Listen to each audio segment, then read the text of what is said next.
Hey, welcome to Barker's Bikes. In this video, we're covering some car habits that can literally kill you on your motorcycle. Now, this is most prevalent in new riders and returning riders, but we've all made these mistakes and we need to make sure that we don't continue to make these mistakes because it could cost us our lives. What are these things? Well, we're going to get into that. I'm Justin Barker. I'm a full-time motor officer and accident investigator. I'm going to use my unique skill set to help get you home safe on your next ride. That's what this channel is all about. So number one is overusing the rear brake. Now, that's no surprise. I see it all the time. More front brake, less rear brake. You see it in YouTube videos of crashes, I'm sure you've watched these, where people overuse the rear brake and they can't stop and respond to that threat that just pulled out in front of them. Why is this? Well, it's because that's the way we train ourselves in our cars. This is a habit that is deeply ingrained. It's probably one of the most deadly ingrained habits that we bring to our motorcycle. And that's because the motorcycle's front brake provides most of our stopping power. 70+% of our stopping power comes from the front brake. Well, what happens is in a hazard type situation in our car, we will take our foot from the gas pedal and apply it to the brake pedal and hope that we can stop in time.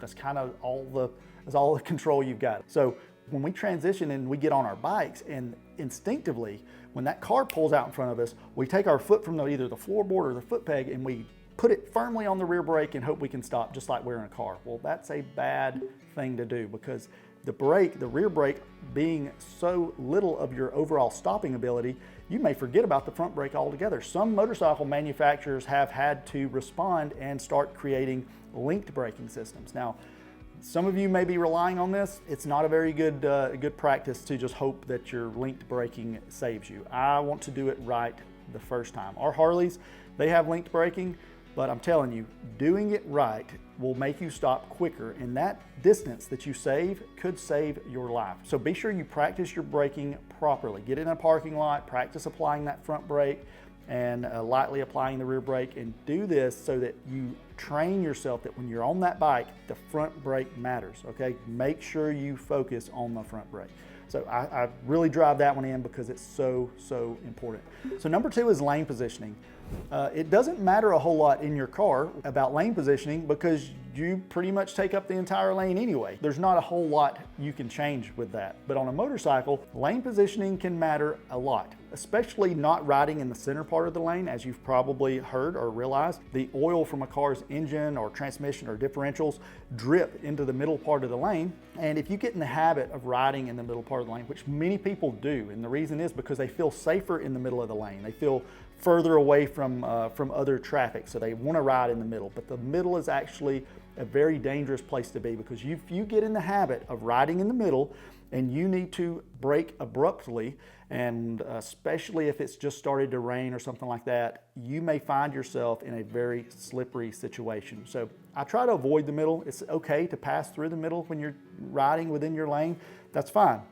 Just don't make a habit of staying in the middle because when it matters most, you may find yourself there and not need to be there. So next, stopping too close to traffic. I see this happen a lot. So in a car, you feel pretty safe because you are surrounded by this metal cage and you pull up and you're just kind of in your own world, listening to your music and doing your thing and just, stop and go traffic or whatever. You're not thinking a whole lot about what could happen. On a motorcycle, we've always got to be thinking about what could happen. We want to make it home safe on our ride. So what do? Well, we position ourselves to the right or left of the car that's in front of us. Whichever place has the best escape route. This car in front of you has left you a ton of room to the left, and you maybe could split traffic, or maybe there's more room on the right. I don't know. Whatever the position may be, I want you to consciously be thinking about which direction would be the safest if I had to take it in the event a car behind me comes barreling towards me and can't stop. Why do I talk about this so much? Well, it's because it happens so much. I work a lot of wrecks throughout the week, and I would say a good 90% of the wrecks I work are rear end collisions. Now, most of the collisions I work are not that bad. It doesn't even hurt the driver of the car. Notice I said driver of the car.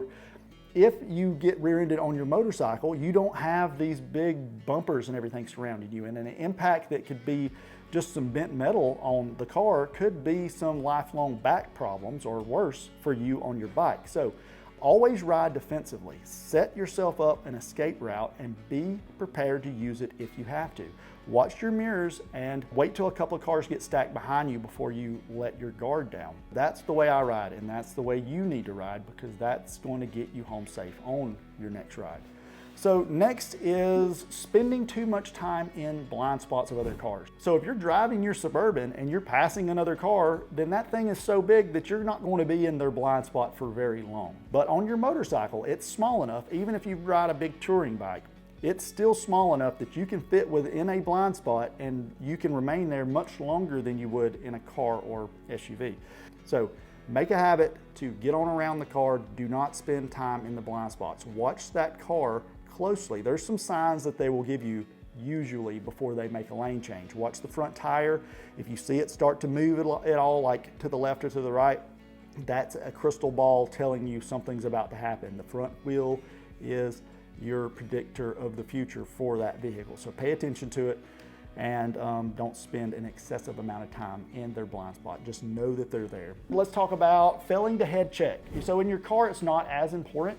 You got these big mirrors, you got your mirror up here in the windshield, you got your big mirrors over here, and that covers most of what you can see anyway. Even when you head check in a car, which I still do out of habit, but even when you head check in a car, you know, you got blind spots and such, and you can't really see as well, so it doesn't matter as much. So on a motorcycle, it's especially important because your mirrors are so small, and if you're one of the guys that like the really small mirrors, then it's even more important that you head check. The good thing is you don't have any blind spots to your left or right when you head check on a motorcycle. I mean, you got so much visibility, so use it to your advantage.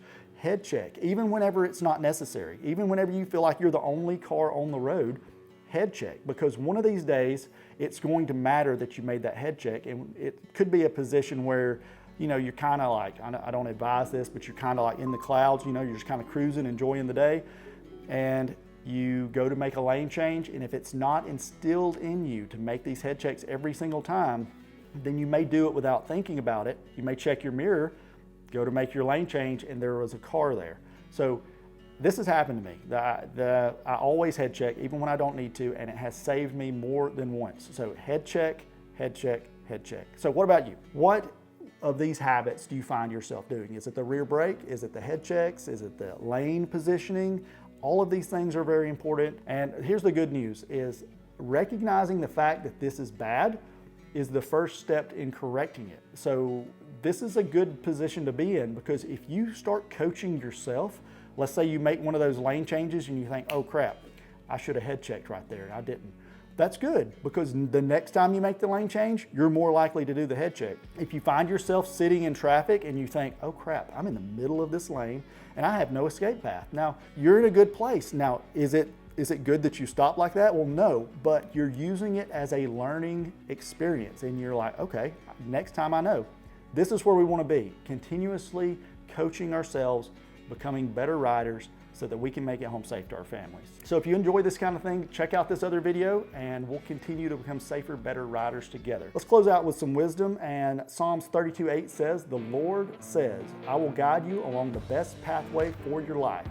I will advise you and watch over you. So stay safe out there, and I'll see you on the next one. Thanks, guys.